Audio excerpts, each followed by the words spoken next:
Hello everyone, welcome back to my channel. We study 24/7, think less, study more. जैसे कि आप सब लोगों को पता है कि हम supreme court junior court assistant exam की तैयारी कर रहे हैं, जिसका मेंस बहुत जल्दी होने वाला है। इसलिए आई होप आप सब लोग तैयारी कर रहे होंगे और मैं भी आपकी इस तैयारी में I am trying to help you out. And I have started one series of essay writing. सबसे शुरुआत में मैंने आपको जो वीडियो दी थी उसका लिंक डिस्क्रिप्शन बॉक्स में है। मैंने आपको पूरा एक्सप्लेन किया था कि कैसे ऐसे होता है, क्या क्या पैटर्न है इस एग्ज़ाम का। If you want so you can go and check out that video for your reference. ये वीडियो जो है ये स्पेसिफिकली राइट टू प्राइवेसी के ऊपर है। आज हम इसमें एक बहुत अच्छा ऐसे देखेंगे बिकॉज मैं आपको वो सब टॉपिक्स कवर कराने की कोशिश कर रहा हूँ जो कि जनरल है, क्योंकि लास्ट टाइम जो हमने देखा था एग्जाम में तो लगभग आपके ऑप्शन में छः थे, आपके पास छः चॉइसेस थी। तो आप मान के चलिए कि आपको थोड़ा स्मार्ट प्रिपरेशन करनी है। क्यों मैं ये बात बोल रहा हूँ स्मार्ट प्रिपरेशन करनी है? क्योंकि देखिए, अगर आप जनरल टॉपिक करते हैं जैसे विमेन एम्पावरमेंट हो गया, राइट टू प्राइवेसी हो गया और ट्रिपल तलाक हो गया, या इस तरीके के जो थोड़े से बर्निंग टॉपिक है, role of youth in national integration, और what is democracy, its pros and cons, each and everything. So ये सब कुछ कॉमन टॉपिक्स होते हैं। तो मैं कोशिश कर रहा हूँ कि पहले आपको कॉमन टॉपिक्स पे ऐसे दूं, क्योंकि अगर लेट से आपके पास छह ऑप्शन आए हैं, वन या पांच ऑप्शन भी आए हैं, A B C D, तो उसमें से कोई ना कोई एक ऐसा टॉपिक होगा जो आपने करा हुआ होगा। तो it will be very easy for you. तो आप इस ऐसे को बहुत अच्छे से देखिएगा, ठीक है? और आपके पास ज्यादा टाइम नहीं है, लेकिन इसलिए मैं कोशिश कर रहा हूँ। एक और वीडियो आएगी आज आपके पास, one more video will be there. ठीक है, मैं एक और टॉपिक पर वीडियो लेके आऊंगा और हम उस पर डिस्कस करेंगे। मतलब एक और ऐसे की वीडियो आएगी और एक वीडियो आएगी ऑन प्रेसी। कल मैंने एक और आपको प्रेसे कवर कराया था। अगर आप चाहते हैं कि प्रेसे होता क्या है तो मेरी सबसे फर्स्ट वीडियो आप जाके देखिएगा। मैं उसका जितना भी लिंक्स हैं important, I will put it in the description box. उसमें मैंने पूरा एक्सप्लेन किया है what is précis writing, important rules, features, do's and don'ts, and each and everything. So without wasting any further time, let's start our today's topic, right to privacy, and see what are some important and relevant data that you can actually note it down for your upcoming exam of SCJC. Okay, and do like, share and subscribe my channel We Study 24/7 because I'm really working hard to give you genuine content. देखिए, मेरा जो idea मैं आपको बता देता हूँ। मैं यहाँ पर जितना जो भी जेन्युइन चीज है वो मैं आपको एक्सप्लेन करने की कोशिश करता हूँ। ठीक है, मेरा ये आइडिया नहीं है कि मैं अब आपको कोई ऐसा थंबनेल लगा के बता दूं ऐसा कब होने वाला है, ये होने वाला है। देखिए, the most important thing that you need to do right now, आपको सिर्फ प्रिपरेशन करनी है। Just forget each and everything. ये हो सकता है, एक्सपेक्टेड कट ऑफ हो सकती है, उसके ऊपर भी मैं एक बहुत जल्दी वीडियो लेके आऊंगा कि एक्सपेक्टेड कट ऑफ क्या हो सकती है। बट डू यू थिंक कि आपको एक्सपेक्टेड कट ऑफ से कोई फर्क पड़ता है कि क्या हो सकती है? अभी भी 10% बच्चा ऐसा है जो कि कंपटीशन में आपको बता दूं निकालेगा, क्रैक हो जाएगा उसका। वो इसलिए क्योंकि उसने जिस दिन से प्री को दे के आया था वो उसी दिन से अपनी मेंस की तैयारी में लग गया था, और बाकी सब लोग बस यहाँ वहां सोचने में लग गए। ठीक है, देखना अच्छी बात है, मैं ये नहीं कह रहा हूँ, but in order to actually attain success, you need to cut down each and everything and you need to start preparing for the means। ये मैं आपको अपने पर्सनल ऑब्जर्वेशन से बता रहा हूँ, क्योंकि जब मैंने तैयारी की थी, मैंने दिल्ली हाई कोर्ट का प्री प्लस मेंस निकाला था, तो मैंने सिर्फ प्री के बाद सीधा मेंस की तैयारी शुरू कर दी थी। और एक भी दिन ऐसा नहीं किया था जहां मैंने ऐसे नहीं लिखा हो या मैंने कुछ और नहीं किया। That is why it's really important. Let's start. Our today's topic is going to be about right to privacy। तो राइट टू प्राइवेसी चलिए देखते हैं। जैसे कि आपको हमेशा पता है कि we start our essay with one good quote, कोई भी सेइंग, कोई भी कोट, ओके, किसी फेमस पर्सन का जो उस टॉपिक से रिलेटेड हो, because it creates a very good impression on the reader, on the invigilator who is checking your copy. So right to privacy is really important. You pull that brick out and another and pretty soon the house falls। इन्होंने बोला है कि right to privacy बहुत important है। ये बहुत simple मैंने coat रखा है ताकि आपको याद भी रहे if you want to put it in your essay while giving the exam. तो कहते हैं कि right to privacy is really important, बहुत इंपॉर्टेंट होती है। You pull that brick out and another pretty soon the house fall. अगर आपने वो चीज निकाल ली उसके बाद ऐसा होता है कि इट्स लाइक अ सीरीज। एक ब्रिक आपने निकाली और एक के बाद पूरा घर टूट जाएगा सिर्फ एक ब्रिक निकलने से। So this is how important right to privacy is, and it was given by Tim Cook। So let's move ahead। Privacy अब हम देखते हैं, सबसे पहले हम लोग इंट्रो देते हैं। जब हम कोई भी ऐसे लिखते हैं तो हम क्या देते हैं, इंट्रो। इंट्रो में हम उस टॉपिक के बारे में बताते हैं, व्हाट इज दिस टॉपिक, थोड़ा सा उसके बारे में हम एक्सप्लेन करते हैं। पहले डेफिनेशन आएगी, फिर थोड़ा सा उसके बारे में फैक्ट्स आएगा। सो या so intro, privacy is a fundamental right guaranteed to every global citizen. Privacy एक फंडामेंटल राइट है जो कि सारे ग्लोबल सिटीजन को ग्रांट किया जाना चाहिए और ग्रांटेड किया भी जाता है। It's the basis of human dignity and freedom. ये ह्यूमन डिग्निटी का, आपके सम्मान, आपकी फ्रीडम का एक ये बेसिस है। Right to privacy is shown and acknowledged in all the major constitution. जो राइट टू प्राइवेसी है वो कई बार एक्नॉलेज किया गया है और देखा भी गया है ज्यादातर सारे कॉन्स्टिट्यूशन में। हालांकि हर देश का कानून अलग है, लेकिन अगर मैं if we talk about the majority then it is there, and India is no different. अब वो कह रहा है कि इंडिया भी कोई अलग नहीं है, इंडिया में भी राइट टू प्राइवेसी का प्रावधान है। The right to privacy is expressed and accepted in all the major constitution of different countries in the world.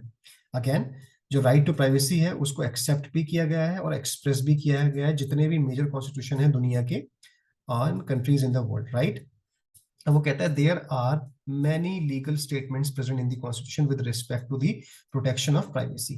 देखिए यहां तक उसने थोड़ा सा राइट टू प्राइवेसी के बारे में बता दिया, फंडामेंटल राइट है किस तरीके से। अब वो बता रहा है कि सोर्सेज बता रहा है वो, that there are many legal statements present in the constitution with respect to the protection of privacy। बहुत सारे legal statements हैं जो कि हमारे constitution में present है, which tells us that you know how important the privacy is and protection of privacy as well. Some legal, just give me a second. Some legal experts define privacy as a human right applicable to every human being by their existence। कुछ legal experts इसको ऐसे भी define करते हैं कि ये एक ऐसा right है जो कि ह्यूमन बीइंग को उसके एग्जिस्टेंस से ही मिल जाता है और जो कि होता है उसके पास, ठीक है। वो एप्लीकेबल है। अगर एक पैदा हुआ बच्चा तो उसके पास भी उतने ही राइट है जितना एक एडल्ट है, राइट।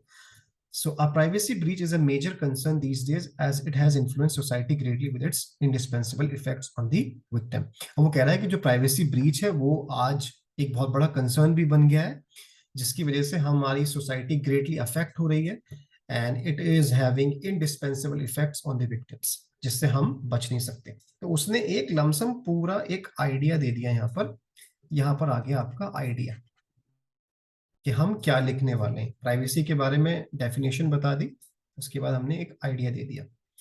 चलिए अब हम आगे देखते हैं कि आगे क्या लिखा है। अब मैंने आपको बताया था ये होता है इंट्रोडक्शन। अब आते हैं हम बॉडी पे, ठीक है। अब वो जब बॉडी पे हम जब आते हैं ऐसे की, तो हमें पता है कि हम या तो टॉपिक डिफरेंट डिफरेंट टाइप्स के होते हैं। अगर वो एक ऐसा टॉपिक लेट्स से स्मोकिंग के बारे में बता रहे हैं तो हम उसके इफेक्ट्स बताएंगे, कॉजेज बताएंगे और उससे क्या क्या नुकसान होता है और उसकी रेमेडीज क्या है। यहाँ राइट टू प्राइवेसी एक डिफरेंट टाइप ऑफ टॉपिक है। पहले हमने इसका डेफिनेशन बताई, अब हम बॉडी में थोड़ा सोर्सेस पे बताएंगे कहाँ कहाँ पाया जाता है ये, मतलब कहाँ कहाँ होता है इंडियन कॉन्स्टिट्यूशन में, और इसका मेजर इंपॉर्टेंट लाइक इसकी इंपॉर्टेंस क्या है। The concept of privacy can be traced back to ancient Hindu text। वो कह रहा है कि जो concept है प्राइवेसी का, it can be traced back to the ancient Hindu text। जो हितोपदेश है उसमें वो कहता है कि it says that certain issues, जैसे कि issues होते हैं worship, sex and family matters should be protected from disclosure। Even अपने ancient Hindu text में भी ये बहुत पहले की बात है कि उसमें ये कहा गया है कि जो आपके certain issues होते हैं लाइफ में, जैसे वर्शिपिंग आप किसको पूछते हैं, सेक्स, फैमिली मैटर्स, ये सब चीजें आपको किसी से डिस्क्लोज नहीं करनी चाहिए। It should be protected from disclosure, चाहे वो आपकी हो या किसी और की। तो the concept of privacy is not new to our country. तो जो कॉन्सेप्ट है प्राइवेसी का वो हमारी कंट्री के लिए नया नहीं है। अब यहाँ वो एक फैक्ट्स एंड फिगर लेके आता है जो कि बहुत इंपॉर्टेंट है, आपको ये इंपॉर्टेंट ध्यान देना है। आपको फैक्ट्स एंड डेटा इंक्लूड करना है शुरुआत में। शुरुआत में मैं इसलिए बोल रहा हूं क्योंकि जब कोई भी रीडर आपका any piece of writing when he और शी इज रीडिंग, तो जब अगर आप शुरुआत में कोई एक ऐसा डेटा पुट करते हैं या आप एक बहुत वेल स्ट्रक्चर्ड वे में अपनी ऐसे की शुरुआत करते हैं तो उससे इंप्रेशन बहुत अच्छा पड़ता है। क्योंकि ये रीडर की साइकोलॉजी होती है कि जब हम ज्यादा पढ़ते हैं तो वो पहले वो यहाँ से लेके यहाँ तक पढ़ेंगे, फिर वो थोड़ा जल्दी जल्दी पढ़ेंगे एंड देन फिर वो नीचे आ जाएंगे, ठीक है। हालांकि पूरा ऐसे इंपॉर्टेंट होता है लेकिन starting note and ending note is very important. तो यहाँ पर आपको अगर डेटा डाल देंगे या आपको ये ऐसा अच्छा स्टेटमेंट डाल देंगे तो उससे उसके अंदर इंटरेस्ट डेवलप होता है आगे पढ़ने के लिए। ठीक है, ये आपको साइकोलॉजी भी अंडरस्टैंड करनी है। Let's continue the yes. So इन्होंने बोला the Puttaswamy judgment deems that the right to privacy is protected as a fundamental constitutional right under articles 14, 19 and 21 of India constitution. जो पुत्तस्वामी जजमेंट था उसने ये साफ साफ बता दिया था जो राइट टू प्राइवेसी है वो प्रोटेक्टेड है, वो एक फंडामेंटल कॉन्स्टिट्यूशनल राइट भी है हमारे लिए, जो कि आर्टिकल 14 में भी कहीं ना कहीं उसका वो होता है, कहीं ना कहीं प्रभाव है 19 में। ओके, और आर्टिकल 21 में, right to life and personal liberty as well. Okay, so recently the focus on right to privacy is based on data vulnerability of the digital age. अब आपने यहाँ पर ये बॉडी में, ये बॉडी ही चल रही है आपकी ऐसे की, अब यहाँ पर वो ये बताएगा, उसको करंट टॉपिक से जोड़ने की कोशिश करेगा, बिकॉज आज की तारीख में हमने देखा है कि जो प्राइवेसी है it has become a major concern, because हमारा बहुत सारी ऑनलाइन साइट्स पर डेटा है। तो ये सारे पॉइंट्स आपके दिमाग में, कुछ भी आपको एग्जांपल्स पता हो, you can put it here, कि क्योंकि आजकल क्या हो रहा है, साइबर सिक्योरिटी का मामला बढ़ रहा है, they are cyber crimes, phishing हो रही है बहुत ज्यादा, these are hackers are there. तो ये सब क्या है, these are matters related to your right to privacy. कोई भी कंपनी आपकी इजाजत के बगैर आपके डेटा को होल्ड नहीं कर सकती है। ठीक है, so let's see this. Recently the focus on right to privacy is based on data vulnerability of the digital age. तो कहता है after the global Cambridge Analytica disclosure of 2018, ये एक बहुत बड़ा हुआ था जिसमें कैम्ब्रिज का, तो उसमें 2018 के बाद right to privacy has been a subject of international debate. उसी के बाद, बिकॉज ये एक इंसिडेंट हुआ था जिसमें काफी ज्यादा डेटा डिस्क्लोज हो गया था, तो उसके बाद से राइट टू प्राइवेसी जो है वो सिर्फ इंडिया की नहीं बल्कि इंटरनेशनल डिबेट में it has become a major concern, major subject of debate. Therefore, people should be made aware of the technologies that use their personal information to ensure that they are well informed that their privacy is at risk. मैंने अभी आपको जो point बताया था, अब वो कह रहा है कि पीपल, जो जो लोग हैं, उनको इतना अवेयर होना चाहिए कि जो टेक्नोलॉजी वो लोग यूज कर रहे हैं और जो अपनी इंफॉर्मेशन, वो पर्सनल इंफॉर्मेशन शेयर करते हैं, they should be ensure and well inform that जो उनकी प्राइवेसी है वो रिस्क पे नहीं है। ठीक है, और या अगर है तो उनको इस चीज का भी मालूम होना चाहिए। अब वो कुछ बताता है थोड़ा सा, now we are trying to deep dive into this topic. Few petitions were filed in the Supreme Court in 2015 stating the Aadhaar card policy a breach of privacy. ये आधार का मुद्दा बहुत इंपॉर्टेंट है, ये ऐसे बहुत इंपॉर्टेंट है, मैं आपको बता रहा हूँ, बिकॉज सुप्रीम कोर्ट का एग्जाम है और राइट टू प्राइवेसी एक हाईली डिस्कस टॉपिक है, तो इसमें आप जितने भी इंसिडेंसेस डालेंगे वो बहुत इंपॉर्टेंट होंगे।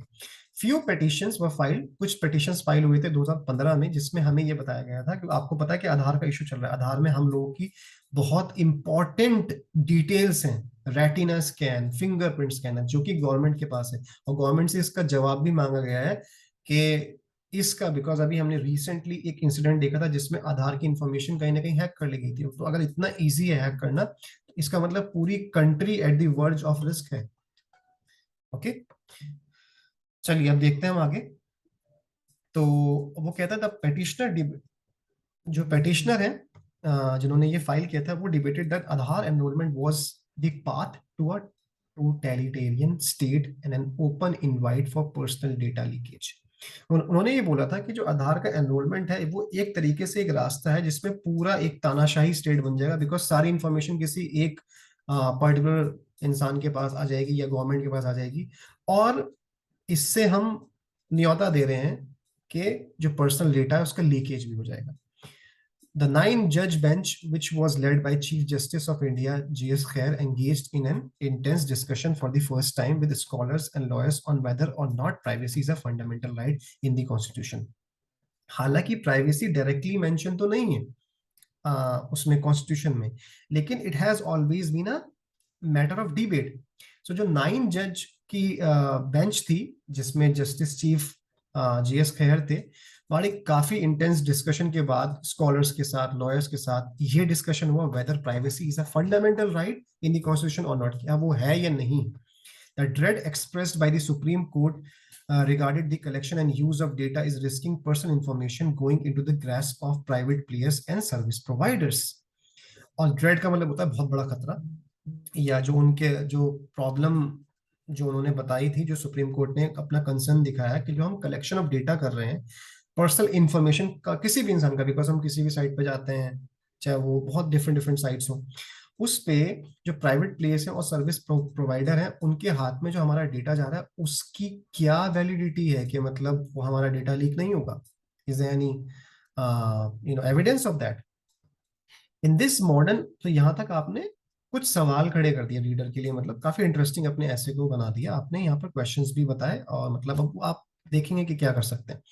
इन this modern day and age where every minor data of ours is exposed to in our digital devices and to the government, data protection has become a major issue. अब वो यहाँ पर इसकी problems भी बता रहा है कि मॉडर्न डे और एज में जहां पर हमारा माइनर से माइनर डेटा एक्सपोज हुआ है, बिकॉज अगर हम किसी भी साइट पर जाते हैं so we have to put our details, तो फोन नंबर और ईमेल आईडी तो है ही।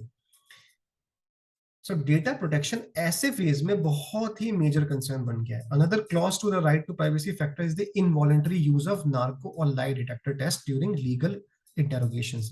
एक और क्लॉज अगर हम देखें कि राइट टू प्राइवेसी में, तो अगर आप ये पॉइंट ऐड करना चाहें, जो नार्को लाई डिटेक्टर टेस्ट होता है ड्यूरिंग लीगल इंटेरोगेशन, वो भी कहीं ना कहीं एक इंट्रूजन ही है इंसान की मेंटल प्राइवेसी पे, बिकॉज उस वक्त आपको नार्को टेक्स्ट में नहीं पता होता कि आप अपने होश में नहीं होते, और कोई इंसान अपने होश में नहीं है तो उससे कुछ भी बुलवाया जा रहा है या उससे जो भी पता किया जा रहा है।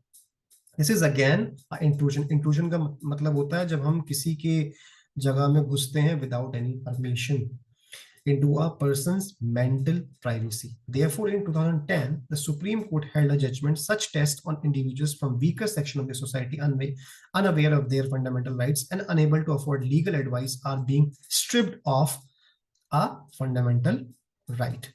Okay.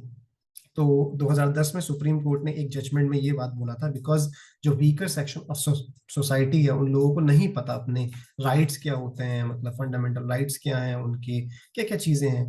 तो और वो लोग बेचारे इतनी लीगल एडवाइस को भी या किसी लॉयर्स को हायर नहीं कर सकते, तो उनके लिए ये बात बताया गया था कि this has been stripped of as a fundamental right. In India, the right to privacy has developed over a span of 60 years. The right to privacy is protected as an eccentric part of personal liberty under Article 21 and as a part of the freedom guaranteed by Part 3 of the Constitution. यहाँ ये बता रहे हैं कि India में जो right to privacy है वो 60 इयर्स ऑफ स्पैन में पूरा डेवलप होता हुआ आया है और बहुत इसेंट्रिक और इसेंशियल पार्ट है, जो कि एग्जैक्टली राइट टू प्राइवेसी कहीं मेंशन नहीं, बट जो आर्टिकल 21 है जिसको हम बोलते हैं right to life and personal liberty, उसी में ये कहीं ना कहीं आया है कि प्राइवेसी है। ठीक है, ऑफिशियली मेंशन नहीं है बट या it's a kind of fundamental right. तो अब आते हैं आफ्टर ऑब्जर्विंग दीज केसेस। अब हमने बॉडी बता दी, बॉडी में हमने हर चीज बता दी, उसमें एग्जांपल्स दे दिए, इंस्टेंसेस दे दिए। अब हम अपने ऐसे को टुवर्ड्स द एंड करेंगे, अब कंक्लूजन आएगा। अब कंक्लूजन में हम क्या लिखते हैं? कंक्लूजन में हम रेमेडीज बताते हैं, हम अपने सजेशंस देते हैं, ठीक है, और एक पॉजिटिव नोट पर एंड करते हैं हमेशा। आप ये बात ध्यान रखिएगा, आपका ऐसे हमेशा एक पॉजिटिव एंड पे होना चाहिए। It's not just a piece of writing, it is also showing your thinking, your vision, your thoughts about the society. Okay, इसलिए आपको एक पॉजिटिव नोट पे एंड करना है। After observing these cases, one might say that right to privacy is related to an individual's liberty. ये सारे cases को देखने के बाद वी कैन से दैट जो राइट टू प्राइवेसी है वो इंडिविजुअल लिबर्टी पे डायरेक्टली रिलेटेड है, which leads to being recognised as a right to life. That is why इसी को हम राइट टू लाइफ बोलते हैं। यहाँ पर उसने ये बता दिया कि राइट टू जो प्राइवेसी है वो डायरेक्टली तो मेंशन नहीं है, लेकिन वो बिल्कुल एक इंपॉर्टेंट पार्ट है, इंटीग्रल पार्ट है इंडिविजुअल की लिबर्टी के साथ, इसलिए राइट टू लाइफ जो है वो कहीं ना कहीं इससे बहुत ज्यादा रिलेटेड है। More cases of a privacy breach can be seen on social media channels and sites wherein the personal information and data of people are hacked by the cyber criminals to commit heinous crimes that destroy the life of an individual. अब यहाँ उसने बता दिया कि बहुत सारे cases ऐसे देखे गए हैं सोशल मीडिया पे या साइट्स पे जहां पर किसी इंसान की पर्सनल इंफॉर्मेशन को यूज करके and they have hacked the data bye cyber criminals, उन्होंने काफी सारे हीनियस क्राइम किए, किसी की इमेज खराब कर दी, तो उसकी वजह से उस इंसान की पूरी लाइफ हैम्पर हो गई। लाइफ हैम्पर हो गई मतलब ये किसी को आजादी नहीं कि हम किसी की लाइफ को खराब करें या वो क्या करना चाहता है। तो that is why it is connected to right to life. Okay, many hackers penetrate into our social media and banking accounts and steal the sensitive data to make money through the leaked information. बहुत सारे hackers जो हैं वो हमारे social media account में और banking account में घुस के हमारी इंफॉर्मेशन निकालते हैं और कई बार तो चोरियां भी होती हैं पैसों की। Not only this but there are also many other domains that suffer from privacy violation daily. सिर्फ खाली यही नहीं, बहुत सारी चीजें हैं, बहुत सारे अलग अलग दायरे हैं जहां पर ये सब चीजें होती हैं। Hence it's a major concern and must be dealt upon by the government. अब वो कह रहा है कि ये बहुत बड़ा कंसर्न है और ये गवर्नमेंट को इसको बहुत अच्छे से डील करना पड़ेगा। अब यहाँ पर वो अपनी सजेशन दे रहा है, we are trying to end it on a positive note. Government need governments need to set up vigorous data protection mechanism related to surveillance that adhere to the right to privacy। वो कह रहा है जो government है उनको ऐसे vigorous data protection mechanism setup करने पड़ेंगे ताकि वो ये देख सकें कि किस इंफॉर्मेशन को कहाँ पहुंचाया जा रहा है, so that our right to privacy can be ensured. Also, people should be made aware of the technologies that use their personal information to ensure that they are well informed and their privacy is at risk। और लोगों को भी हमें साथ साथ technologies का के लिए उनको अवेयर करना पड़ेगा और ये भी बताना पड़ेगा जो उनकी पर्सनल इंफॉर्मेशन है वो कहाँ कितने रिस्क पे है, सो दैट उनको ये चीज का पता हो कि उनको कौन सी चीजें शेयर करनी है, कौन सी चीजें नहीं शेयर करनी है। So various steps need to be taken. So that was all from my side everyone। So ये था आपका राइट टू प्राइवेसी का ऐसे। सो आई होप आपको ये ऐसे पसंद आया होगा। ये अराउंड 630 वर्ड्स 640 वर्ड्स में है, बिकॉज आपका जो ऐसे आएगा वो 600 वर्ड्स का आएगा। सो आपको काफी कुछ चाहिए होगा लिखने के लिए, तो मैंने कोशिश की है to try to cover each and every point in this essay. So आप इसको 2-3 बार पढ़ने के बाद अपनी लैंग्वेज में लिखने की कोशिश कीजिएगा। अगर आपको लगता है कि इससे you can extract some important data, so you can also make some rough draft और उसी के बेसिस पे आपको अपना ऐसे जाके वहां पर लिखना है। So that's all from my side everyone. Thank you so much. Subscribe my channel. मैं आपके लिए एक और ऐसे लेके आऊंगा फिर से, ठीक है? And do not worry, you just have to write down the important data और उससे डेटा से फिर आपको अपने पॉइंट्स लिखने की कोशिश करना है। आपको जो पीडीएफ है वो मेरे टेलीग्राम चैनल पे मिल जाएगी। पुरानी वीडियोस देखने के लिए you can refer the description box and I will pin the Telegram channel link in the comment box as well. So do share, like and subscribe my channel because I'm trying to make very good content for you। I hope आपको ये पसंद आएगा and please do comment करके please बताइएगा कि आपको कैसा लगा। और अगर आपकी कोई सजेशन है, आप चाहते हैं कि किसी टॉपिक पे मैं लेके आऊं, तो I'll surely try to do that। So that's all from my side। Thank you so much everybody। This is We Study 24/7 signing off for today। Take care। Bye bye। Have a good day।